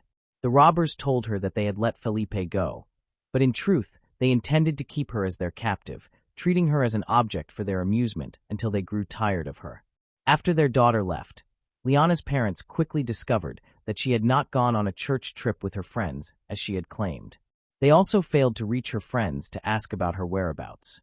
Liana's family suspected that their daughter might have run away with her boyfriend, so they contacted Felipe's parents. However, Felipe's family said their son had gone camping with his friends and knew nothing of Liana's disappearance. The situation grew even more troubling when, for several days, neither family could contact the couple and their phones remained switched off. Liana's family reported the situation to the police, who gradually traced the couple's route after leaving home. Through their investigation, the police discovered the last location where the couple got off the bus and entered a deserted, dense forest, the same area where their phones last lost signal, in Bakwesu. A massive search was launched involving the police, rescue workers, and volunteers familiar with the incident who came forward to assist. A prominent local businessman also joined the search efforts, using his personal helicopter to scan the area from above and drop leaflets containing pictures of Liana and Felipe. Before long, the couple's campsite was discovered. However, the scene was filled with tension, as it was evident that the pair had been attacked. There were no visible traces of blood or signs of struggle, but the couple's belongings were scattered everywhere. Their tent had been slashed open with a knife from top to bottom. While examining the area, rescuers came across Felipe's mobile phone. But the most horrifying discovery came soon after. They found Felipe's body. His hands were tied, and he had been shot in the back of the head at close range. It was clear that the chances of finding Liana alive were very low, yet the rescue team and everyone involved continued their search with the hope that she might still be alive. Liana's father reached out to the media to publicize the incident. A large reward was offered for any information that could lead to finding Liana, but no leads emerged. After killing Felipe, the robbers took Liana back to the house where both of them had been previously held. There, other gang members, invited by Painstaking and Chino, gathered together. Chino declared that Liana belonged to him and that he could do whatever he wished with her. He encouraged the others to do the same, and his invitation was immediately accepted. The following day, after learning about the extensive search operation, the criminals decided to relocate to avoid being tracked. They moved Liana to the house of a gang member named Anthony Matias Tabaro. That night, the robbers went fishing, and they took Liana along. Because the night was cold, Chino placed his coat around Liana, intending to show that he cared for her. Unexpectedly, Chino's brother arrived at the location. Chino told his brother that Liana was his girlfriend, but his brother instantly recognized that she was the missing girl the police were searching for. He pulled Chino aside and warned him that the authorities were closing in. Realizing the danger, Chino decided he had to eliminate Liana. He lied to her, claiming she was free and that he would escort her to the street. In reality, Chino led Liana deep into the forest. There, he viciously murdered her with a knife and then crushed her skull with a rock to ensure she was dead. Liana's body was discovered 5 days after the brutal killing. She was still wearing the killer's jacket, which later became one of the key pieces of evidence. The robbers managed to escape, but failed to destroy the physical evidence. Their careless confidence allowed the police to quickly identify and arrest every member of the criminal gang. Chino had left his jacket on Liana's body, which contained traces of his sweat. Furthermore, he had taken the murder weapon back to his home and attempted to wash the blood-stained clothes so he could continue wearing them. Based on the results of the DNA analysis, the police were able to identify the gang members responsible for torturing Liana. Chino not only refrained from denying the accusations, but also immediately confessed, proudly describing how he had kidnapped, abused, and ultimately murdered the helpless victim. Chino provided detailed testimony, recounting everything that had happened to Liana during her final days. After a lengthy trial, most of the adult gang members received severe sentences. Painstaking was sentenced to life imprisonment for Felipe's murder. Antonio Gino da Silva and Ignaldo Paes were also given life sentences. However, Anthony Matias de Barros received only 6 years in prison because he did not personally participate in torturing Liana, but merely allowed the gang to use his house as the location where the crimes were committed. Nevertheless, the gang leader, Chino, was only 16 years old at the time of the crime. Because of his age, Chino was sent to a special juvenile detention center with a relatively lenient regime. Chino attempted several escapes and exhibited violent, erratic behavior, which led to him being subjected to psychological evaluation. The assessment revealed that Chino had multiple mental disorders, which had devastating effects, turning him into a sadist and a murderer devoid of compassion or remorse. Following this diagnosis, Chino was transferred to a medical institution where he underwent compulsory treatment and rehabilitation. No punishment was officially imposed on him. Chino now enjoys a better standard of living than before he committed the crime. He has his own private room equipped with a large television, internet access, and a comfortable bed with an orthopedic mattress. He receives 4 balanced meals daily from a customized menu as part of the facility's policy for its patients. Chino's monthly living expenses are estimated to be around $1,200, equivalent to roughly $2,500. In recent years, Chino has consistently filed requests for release, claiming that he has completed all of his treatment and no longer poses any danger to society, arguing that he should be allowed to return to normal life. Moving on to the next case. Susan Lucille Wright. Susan Lucille Wright was born on April 24, 1976, in Houston, Texas, to her parents, Velma Sue and Jimmy Lawrence Wright. She was the eldest of 2 siblings and had a biological sister named Cindy. As a child, Susan was active, outgoing, and artistically gifted.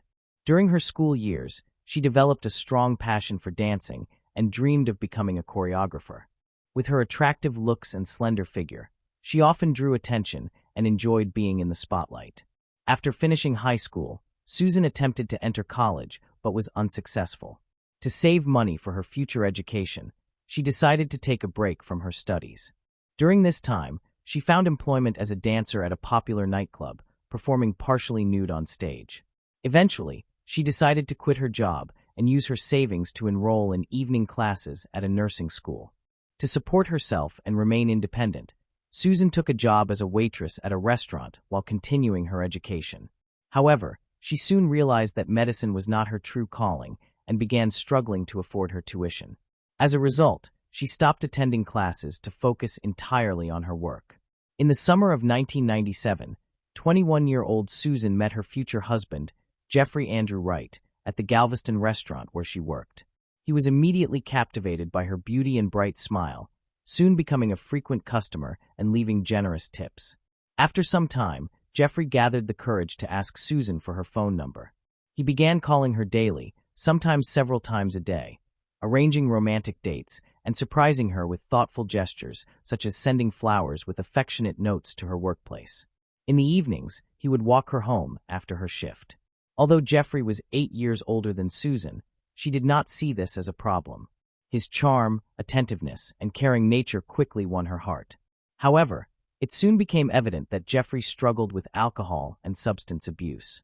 He claimed to have conquered his drug addiction and promised to stop drinking altogether.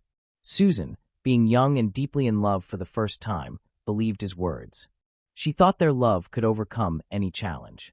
Not long after, Susan discovered she was pregnant and happily shared the news with Jeffrey. Although he appeared excited about becoming a father, he took no concrete steps such as proposing or suggesting they move in together. Confused by his behavior, Susan decided to take control of the situation. She insisted that their child be born within a proper family, and Jeffrey agreed. By the time they officially married, Susan was already 8 months pregnant. The couple chose to have a quiet, private wedding without guests or celebrations rather than a lavish ceremony. Around this time, they purchased a home in a quiet neighborhood in Harris County, Texas, and moved in a couple of weeks before their child's birth. In December 1998, they welcomed their first child, a son named Bradley, and appeared to be the picture of a perfect family. In 2001, Susan became pregnant again, and in the spring of 2002, she gave birth to a daughter named Kay. The family owned a small dog named Buck and a comfortable family car. Jeffrey worked for a local construction company, and after the children were born, Susan became a stay-at-home mother by mutual agreement. She took care of the children and created a warm, welcoming home. Neighbors described Susan as kind, friendly, and sociable, a caring mother and devoted wife. However, it was later revealed that the truth behind their family life was far from ideal. Jeffrey was extremely demanding in every aspect of their daily lives. Susan's days were consumed by cleaning, doing laundry, and cooking. Jeffrey insisted on freshly cooked meals every day, forbidding her from preparing food in advance or reheating leftovers. Keeping the house spotless was already difficult with 2 small children, but Jeffrey also demanded that his clothes be washed almost daily, refusing to wear the same item twice. If Susan failed to meet his expectations, she faced insults, humiliation, and even physical violence. Additionally, Jeffrey was very frugal, giving Susan only a small weekly allowance of $100 to cover all household expenses, including food, childcare, and household needs. She was required to keep detailed records of every purchase and provide receipts to him. However, Jeffrey's worsening behavior was the real problem. Despite his promise to stop drinking, he continued to do so and began using drugs, dismissing it as a minor habit to manage work stress. The substances made him violent and unpredictable, often causing harm to Susan and even their young son. Jeffrey refused to acknowledge his behavior as abusive, claiming that Susan had known about his drug use before their marriage. His parents sympathized with Susan, but felt helpless to intervene. After they moved in together, Jeffrey's aggression escalated, leading to frequent physical, emotional, and sexual abuse. Though he sometimes apologized afterward, the violence soon became routine. Jeffrey often went to the gym 3 times a week to practice boxing as a way to relieve stress, and looked forward to teaching his son the sport when the boy grew older. On January 13, 2003, Jeffrey came home from the gym agitated and tense. As Susan prepared dinner, he tried to teach their 5-year-old son some boxing moves, but lost control and struck the child, causing him to cry. Susan pretended not to see the incident, but it became the final breaking point for her. After dinner, she put the children to bed, while Jeffrey remained in their bedroom, continuing to use drugs. What happened next varies depending on the account. According to Susan, when she entered the room, Jeffrey attacked her, attempted to rape her, and tried to stab her with a knife. She claimed that she acted in self-defense after managing to take the knife from him. The sequence of events that followed remains unclear, with conflicting versions of what happened. Susan stated that when she entered the bedroom, Jeffrey tried to assault her, sexually abuse her, and kill her with a knife. However, she claimed she succeeded in grabbing the weapon and defended herself, resulting in a struggle. Her story changed several times, but the version presented in court, supported by the investigation, was regarded as the most credible. Susan decided to use her dance skills to distract her husband and make him less suspicious. Wearing a short silk robe over her bare body, she performed a seductive dance for Jeffrey. She then suggested a role-playing scenario that involved tying him up, to which he agreed. Using 3 of Jeffrey's neckties, she tied his hands and one leg to the bed. She then secured his other leg with the silk belt from her robe. Once Jeffrey was restrained, Susan made a gag out of her underwear, pretending it was part of their intimate game. To set the mood, she lit several candles and turned off the lights. Jeffrey lay tied to the bed with a gag in his mouth, unable to move or speak, while the room was dimly illuminated. Susan poured hot candle wax onto Jeffrey's chest, which caused him pain, but at first seemed like part of the game. However, when she dripped wax onto his genitals, the pain became unbearable. Jeffrey tried to break free and scream, but he could not. His wife, Susan, then took a small sharp kitchen knife and began stabbing him repeatedly, starting at his groin and working her way up his body, slashing his genitals, legs, abdomen, chest, arms, neck, and face. She began slowly, expressing her anger with each stab, recalling the insults, humiliation, and abuse she had endured. As she continued, Susan began crying and stabbing faster. Experts later identified 193 shallow knife wounds on Jeffrey's body. Most of these injuries were not immediately fatal, and Jeffrey remained conscious through most of the attack. Susan's actions indicated she was in a state of extreme emotional turmoil. Her defense attorneys argued that she acted in a state of affect, unable to stop even after Jeffrey showed no signs of life. She had made no plans for what to do next or how to dispose of the body. She sat beside her husband's corpse on the floor for hours. Eventually, she looked around at the blood-soaked bedroom and realized she needed to act before sunrise. She cautiously peered through the window to make sure no one was outside. Her eyes then fell upon a shallow pit in the backyard that Jeffrey had dug over the weekend for a fountain. A plan formed in her mind immediately. This pit would soon become the grave of her despised husband. To transport the body, Susan used a garden wheelbarrow. This detail puzzled investigators, as it seemed unlikely that a petite woman could single-handedly lift and move a man who weighed nearly twice as much as she did. This raised suspicions of a possible accomplice, although none was ever confirmed. Under the cover of night, Susan quietly moved the body to the pit and covered it with a thin layer of soil. She then began cleaning up the scene, removing the blood-soaked curtains and bed linens, placing them in trash bags, and disposing of them in various bins. Uncertain how to clean the heavily stained mattress, she simply flipped it over. She spent the rest of the night scrubbing blood from the floors, walls, and carpet. Cleaning the carpet proved especially difficult due to a large, stubborn stain that could not be removed. In an effort to erase any trace of the violent struggle, Susan poured bleach over the area, hoping the chemicals would destroy all remaining evidence. Shortly after, she made an emotional phone call to her husband's parents in Austin, Texas. Through tears, she told them that Jeffrey, under the influence, had physically assaulted her and their son, spilled bleach on the carpet, and then ended their relationship before leaving the house. Jeffrey's parents were deeply shocked and concerned by what they heard. Although they knew their son had his flaws, they felt sincere sympathy for their daughter-in-law. When they learned that Jeffrey had struck their grandchild, they immediately offered for Susan and the children to come stay with them. Despite their concern and willingness to help, the young mother declined their offer. She added that she intended to file a police report and disclose everything that had happened in their home.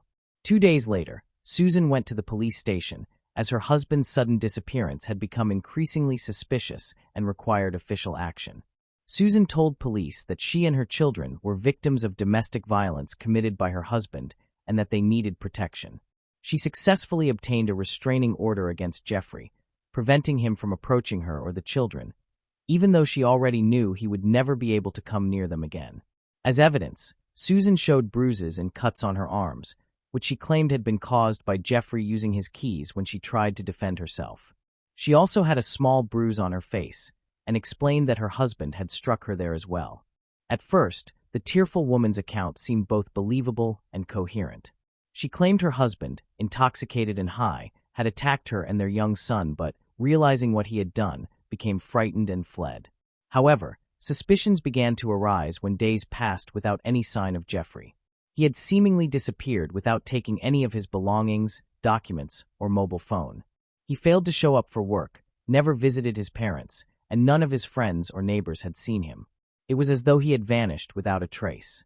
Susan found it unbearable to remain in the house where the confrontation had occurred. She couldn't shake the feeling that he was still alive and would return to seek revenge. Her mental state began to deteriorate rapidly. Even their dog, Buck, sensed something was wrong. He kept barking incessantly and trying to dig in the backyard, directly over the spot where Jeffrey was buried. On January 17th, Susan went to her mother's house with her children. When her mother saw her daughter in person, she finally understood the full gravity of the situation, though she had already suspected it. Velma directly asked Susan whether she had killed her husband, and Susan broke down in tears, nodding in acknowledgement. The daughter then confessed to the crime, revealed the location of her husband's body, and repeatedly expressed confusion about what to do next. Following her mother's advice, Susan contacted lawyer Neil Davis the following day and admitted to killing her husband and attempting to conceal the crime. After gathering all the information, the experienced defense attorney evaluated potential courses of action and promptly reached out to the Harris County District Attorney's Office on January 19th. Davis reported Susan's confession, including details of her husband's burial in their backyard, and informed authorities that she was willing to give a complete statement at the police station. On January 24, 2003, Susan voluntarily appeared at the police station intending to make a full confession. However, her testimony was inconsistent, containing fragmented details and occasional contradictions. She sometimes spoke about her deceased husband as if he were still alive, expressed fear of him, and even asked for protection. As a result, Susan was referred for a psychiatric evaluation. The assessment concluded that she had suffered a nervous breakdown and was struggling with depression. Despite these findings, the evaluation determined that Susan was still capable of comprehending her actions. When investigators exhumed Jeffrey's remains from the shallow grave in the backyard, they were horrified by the brutality of the scene, something they had rarely encountered before. Experts documented a total of 193 knife wounds on the victim's body, spread across multiple areas including the groin, legs, shoulders, arms, abdomen, chest, neck, and face. Most of these injuries were superficial and not immediately fatal on their own. However, one deep wound to the head was severe enough to cause death. The extensive number of superficial cuts indicated that the victim had endured a prolonged and excruciating death, likely remaining conscious as his wife stabbed him repeatedly with a small knife. The victim's wrists and ankles bore deep marks from the neckties and belt that had been used to restrain him. These injuries showed that he had struggled desperately to free himself, but failed. The bindings were still attached to the body when it was recovered. Furthermore, investigators found traces of candle wax on the victim's chest and groin. Susan claimed the wax stains were accidental, insisting that her husband had knocked over a lit candle during the altercation. However, the prosecution contended that the hot wax was likely used as a form of torture to inflict pain on the restrained victim. Additionally, the victim's mouth contained his wife's underwear, which functioned as a gag to silence him and prevent any cries for help. Toxicological analyses revealed that the deceased had alcohol and several controlled substances in his bloodstream, which could have contributed to aggressive and erratic behavior. Initially, the bedroom where the fatal altercation occurred appeared ordinary, except for a large bleach stain on the carpet. However, upon closer inspection with specialized chemical agents and forensic equipment, it became evident that Susan had devoted significant time to cleaning the scene. Once the wiped-away blood traces were detected, the full magnitude of the violence was exposed. Blood was discovered across the room, including the ceiling, and the mattress was heavily soaked with it. The trial commenced in late February 2004, by which time Susan had already spent a year in custody. Her children were being looked after by her parents and her sister, Cindy. Her attorney was thoroughly prepared, having collaborated extensively with Susan to develop her defense strategy. During the trial, Susan repeatedly broke down in tears as she described the events of that horrific night and the years of abuse she claimed to have endured. She testified that she had suffered continuous cruelty and violence from her husband. According to her version, on the evening of the tragedy, her husband came home from training visibly agitated. He began demonstrating boxing moves to their 5-year-old son, Bradley, insisting that the boy would also learn boxing. When Bradley refused, his father struck him across the face. Susan put the children to bed and then tried to have a serious conversation with her husband, urging him to seek help at a rehabilitation clinic. However, he became enraged, grabbed his car keys, and attempted to leave. Susan tried to stop him, which resulted in a struggle that caused cuts to her palms and wrists. According to her account, her husband then struck her, causing her to fall and briefly lose her balance. When she regained her composure, Susan claimed she saw Jeffrey holding a knife, though her testimony remained inconsistent. Her lawyer argued that she acted under a state of emotional disturbance, seizing the knife and stabbing Jeffrey in panic. Susan asserted that she later tied him to a cart using ties and a belt after the altercation, and that the candle wax ended up on his body by accident. However, the defendant could not explain why her underwear was discovered in the victim's mouth. In contrast, the prosecution presented a more cohesive and convincing narrative. Expert witnesses testified that the injuries to the victim's wrists and ankles had been inflicted before death, likely to restrain him deliberately. This detail also supported the theory that the gag was intentional. Moreover, the positioning and direction of the wounds indicated that the attacker had been situated above the victim rather than engaged in a mutual struggle, as defensive wounds were absent. All the stab wounds were delivered from the front, suggesting the assault occurred while the victim lay on his back, completely immobilized and unable to resist. It remained uncertain whether Susan had premeditated her husband's murder and deliberately chosen the pit he had dug for a fountain as a convenient grave. However, prosecutors suspected that she had meticulously planned the act, driven by the prospect of receiving an insurance payout. The case attracted widespread media coverage, with Susan being dubbed the blue-eyed butcher and blonde meat grinder by the press. Jeffrey's family demanded the harshest punishment possible, while many neighbors sympathized with Susan, recalling instances when she appeared with bruises that she explained as accidental but were now believed to be evidence of domestic abuse. Initially, prosecutors pursued a life sentence for Susan, but later reduced their recommendation to 45 years of imprisonment. In March 2004, she was convicted and sentenced to 25 years in prison. She displayed no emotion as the judge delivered the verdict, appearing detached and indifferent to the courtroom proceedings. A year later, her attorney's appeal to overturn the conviction was denied. In 2008, Susan and her defense team filed a new appeal, supported by fresh testimony from a previously undisclosed witness. Misty McKell, the wife of former NFL player Steve McHale, emerged as a key witness. She had been in a long-term relationship with Jeffrey right in the mid-1990s, and was briefly engaged to him. However, she had endured physical abuse, humiliation, and degrading treatment from Jeffrey, which ultimately compelled her to end the engagement and sever all contact with him. As a result of this newly revealed testimony about Jeffrey's past behavior, Susan's sentence was reduced to 20 years. She became eligible for parole in 2014 at the age of 38, but was denied. A second denial followed in July 2017. After serving 16 years behind bars, Susan Wright was released in the winter of 2020 at the age of 44. Upon her release, she was met by a swarm of reporters and photographers, prompting her to break down in tears and plead to be left alone. Her highly publicized trial had received extensive coverage, including a televised broadcast on Court TV. Moving on to the next case. Vicki Glass.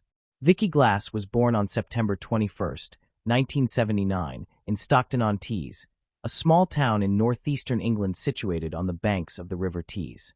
She had an older sister named Claire, who was 1 year older than her. When Vicki was 6 years old, her parents, Deborah and Anthony, decided to divorce. Her mother, Deborah, later married another man named Colin Goodall, and Vicki gained a half-sister named Cheryl and a brother named Thomas. Although her parents separated, both continued to live in Stockton. From an early age, Vicki developed a love for music, becoming an avid fan of Michael Jackson and the musical Cats. Between the ages of 13 and 18, she joined a local jazz band and frequently performed alongside her friends. After graduating from Blackstone High School, Vicki continued her education at the academy, earning 5 college certificates. However, her life soon took a dramatic turn. At the age of 18, Vicki became involved with a troublesome group of friends and began struggling with drug addiction. Her illegal activities were primarily concentrated in the Cannon Park and Gresham areas of Middlesbrough, near her home. Her illegal activities were mainly centered in the Cannon Park and Gresham neighborhoods of Middlesbrough, near her hometown. In 1999, Vicki became homeless and developed severe pneumonia. During this difficult period, a friend introduced her to a man named Patch Claus. He offered her a temporary place to stay and recover. For several months, Vicki lived with Patch, who cared for her and provided her with medication. However, his support was not enough to help her overcome her addiction and destructive lifestyle. On September 23, 2000, only a few days after her 21st birthday, Vicki left Patch's house with a friend for what would be the last time. She initially stayed at Cannon Park in Gresham. Vicki also worked as an escort on Set Road in Middlesbrough, and the two of them drove to Main Road. Main Road was infamous for escorting and other illegal activities. After spending some time there, Vicki and her client left and hailed a private taxi. The driver took them to a man's residence in Norton, only 3 blocks away from where they had departed. Vicki remained there briefly before hailing another taxi to return to Middlesbrough. The taxi that picked her up was a white Vauxhall Vectra, registration number 790, at 4 a.m. on Sunday, September 24th. She exited the vehicle at the intersection of Union Road and Ashwood Square, near a pub called The Colleague. From that point, Vicki was only about a 5-minute walk from Patch's home, where she lived with him. However, she never made it back. Patch became worried when Vicki failed to return and began calling, visiting her friends, and checking the places she often went, but there was no sign of her. After 3 days, he contacted the police, and on September 27th, an official investigation into Vicki's disappearance was launched. A week after she went missing, on October 5th, the local newspaper The Northern Echo published an article titled Missing Young Woman. In the article, Vicki was described as being approximately 5 feet 1 inch tall, with blonde hair tied back in a ponytail. She was last seen wearing a white t-shirt, light gray trousers, and white trainers. The article also included a statement from a police officer who mentioned that Vicki was a known prostitute and often visited local hotspots. Vicki's family refused to give up hope and were determined to uncover who was responsible for the incident. In 2018, the police received additional funding to pursue the case and identify the perpetrator.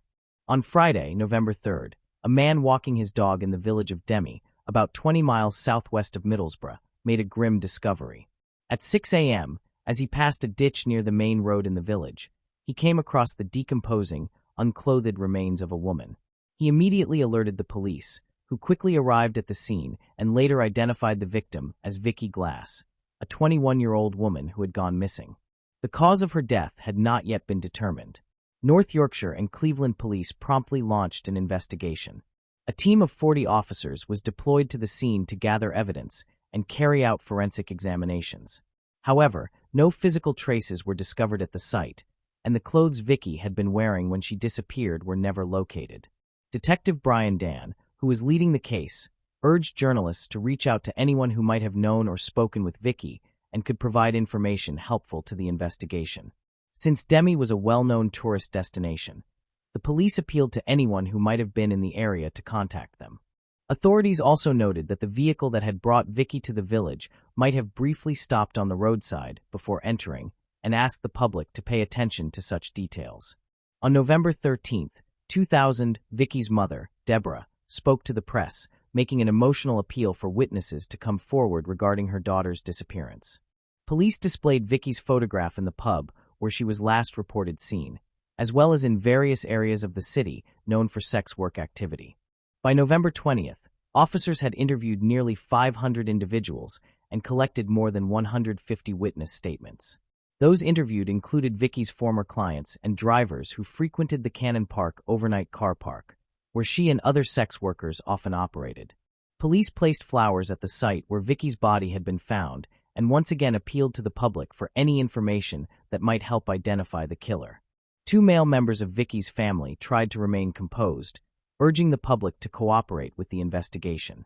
Meanwhile, Vicky's mother, Deborah, was deeply devastated and unable to attend the memorial ceremony. After questioning numerous individuals, investigators obtained crucial information. They reported that around 12 sex workers might possess details connected to Vicky's disappearance. The police subsequently initiated a more extensive inquiry. In March, they began closely monitoring lorry drivers who stopped at Cannon Park car park. Later, officers arrested a 39-year-old man from Grimsby, but he was released on bail, and his identity continues to be withheld from the public. On January 9, 2002, police arrested a 47-year-old man on suspicion of being connected to Vicky's case. 2 days later, on January 11th, the man was identified as Eric Coates. He was a resident of South North Yorkshire and lived approximately 45 miles south of Middlesbrough. Eric was known to regularly use the services of sex workers and had been a client of Vicky.